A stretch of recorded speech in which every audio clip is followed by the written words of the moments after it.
लल्लू का नया आविष्कार ऑटोमेटिक बफेलो ग्रूमर था। उसने एक पुराने सीलिंग फैन मोटर को एक बड़े कांटेदार फाइबर ब्रश से जोड़ा था। उसका दावा था कि इससे गांव के मवेशी बॉलीवुड स्टार्स की तरह चमकेंगे। उसने अपनी गाय चांदनी को लकड़ी के फ्रेम में फुसलाया। ठहर जाओ मेरी रानी, उसने फुसफुसाते हुए कहा। कार की बैटरी से जुड़ा एक स्विच दबाते हुए मोटर गुनगुना नहीं रही थी, वह फाइटर जेट की तरह दहाड़ रही थी। ब्रश बहुत तेज स्पीड से घूमने लगा। हल्के से रगड़ने के बजाय ब्रश ने चांदनी की पूंछ पकड़ी। गाय ने तेज स्पीड का वाइब्रेशन महसूस करते हुए चौंक कर रंभाया और भाग गई, क्योंकि लल्लू ने स्टेबिलिटी के लिए मोटर से अपनी बेल्ट बांधी थी, इसलिए वह उसके पीछे खींच गया। चांदनी गांव के बाजार से गुजरी और लल्लू स्पिनिंग मशीन के साथ खिंच रहा था।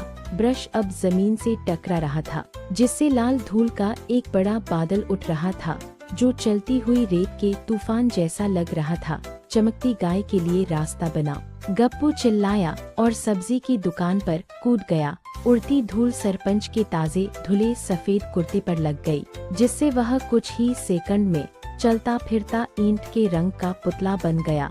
मशीन के वाइब्रेशन से कार की बैटरी ढीली हो गई, जिससे नीली चिंगारियां निकलने लगी। गांव वालों को ऐसा लग रहा था जैसे कोई चमकता हुआ धूल भरा ध्रुवतारा गांव की तंग भीड़ भरी गलियों में एक चीखती हुई गाय का पीछा कर रहा हो। चांदनी लोकल स्कूल की ओर चल पड़ी। ब्रश, जो अभी भी घूम रहा था, नीचे लटके चूने के पाउडर के एक बैग में फंस गया। लाल धूल का बादल तुरंत बर्फ जैसा सफेद हो गया। ऐसा लग रहा था जैसे जुलाई के बीच में ट्रॉपिकल इलाकों में कोई लोकल बर्फीला तूफान आया हो। लल्लू आखिरकार मशीन से अलग हो गया। जब उसकी बेल्ट टूट गई, वह गेंदे के फूलों के ढेर में लुढ़क गया। धूल भरे जोकर जैसा लग रहा था चांदनी, जो अब सिर से पूंछ तक सफेद हो गई थी। आखिरकार ठंडा पानी पीने के लिए तालाब पर रुकी। जब धूल बैठी तो गांव ऐसा लग रहा था जैसे किसी पागल ने उसे पेंट कर दिया हो। आधी दीवारें लाल थी और आधी सफेद। सरपंच ने अपने खराब कपड़ों को देखा और एक लंबी बहुत थकी हुई आह भरी।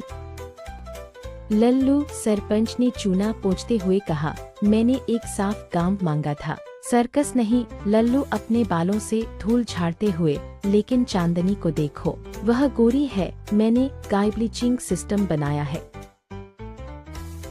गांव वालों ने गाय को देखा। चांदनी काफी साफ दिख रही थी, हालांकि वह साफ तौर पर नाराज